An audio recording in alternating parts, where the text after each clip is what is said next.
Attorney Rufil Fernandez Banyok. Attorney Rufil Fernandez Banyok. Straight to the point. O karon, ania ang inyong anchorman. Sed pro veritate.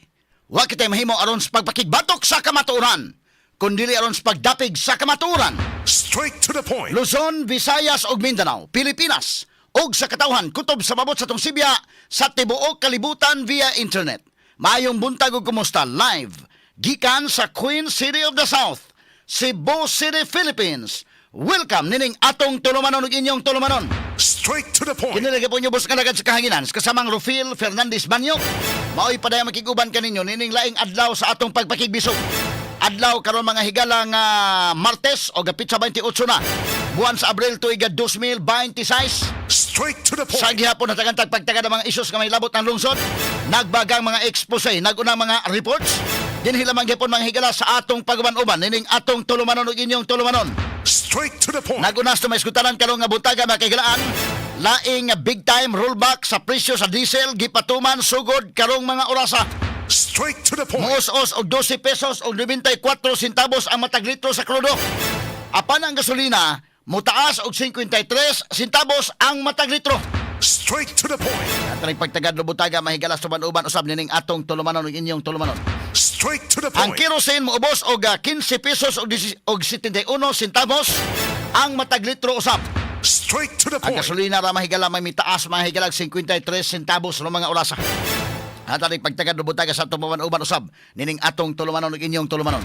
Straight to the point. Sa pikas bahin dito sa Kauluhan, Justice Undersecretary Frederick Vida Nibutyag ngawa na sa kustudiya sa mga otoridad sa Czech Republic si kanhi kongresista Saldico.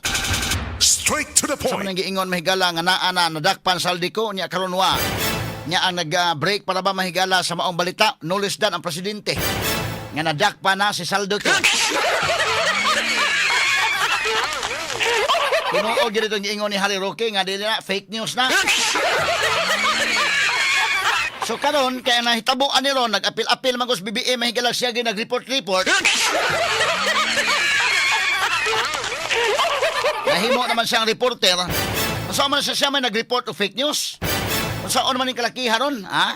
Straight to the Katari point. pagtagad ng butaga mahigala kay niingon si Justice Undersecretary Frederick Vida nga wa nas kustudiya sa mga otoridad sa Czech Republic si kanhi kongresista Saldico dili usab motug-an ang ilang otoridad kung diin exist si ko og asa na kini paingon. Straight to the point. Katari pagtagad ng butaga sa atong pagban-uban usab nining atong tulumanon ug inyong tulumanon. Straight to the point. Sandigan Bayan niluwat na sa precautionary whole departure order batok ni Senador Chis Escudero o ang negosyante nga si Maynard Ngo. Straight to the point. Sa pagtagad no butaga makigalaan no sa atong pagban-uban nining atong tulumanon ug inyong tulumanon. Straight to the Samtang point. Attorney Man Scarpio ni Dusuna og reklamo batok sa Bangko Sentral ng Pilipinas, Anti-Money Laundering Council ug pipila ka mga kongresista tungod sa paggiyagyag sa ilang bank transactions atol sa impeachment hearing sa House Committee on Justice. Straight to the point. Sa abroad, Iran nitanyag nga buksan o balik ang Strait of Hormuz kung tangtangon usab sa Amerika ang blockade sa ilang nasod. Straight to the point.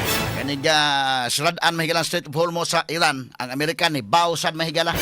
Karon ni tanyag ang Iran nga ablihan namo basta ablihe sa nang inyo.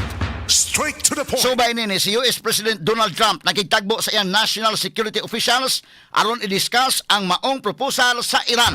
Straight to the point. Kini uguban pang mga isgutanan nga mabati exclusive over DYHP RMN Cebu 612 sa dial sa inyong mga radyo sa 93.9 IFM. Sa serbisyo publiko, maaasahan mo mga balita'y detalyado.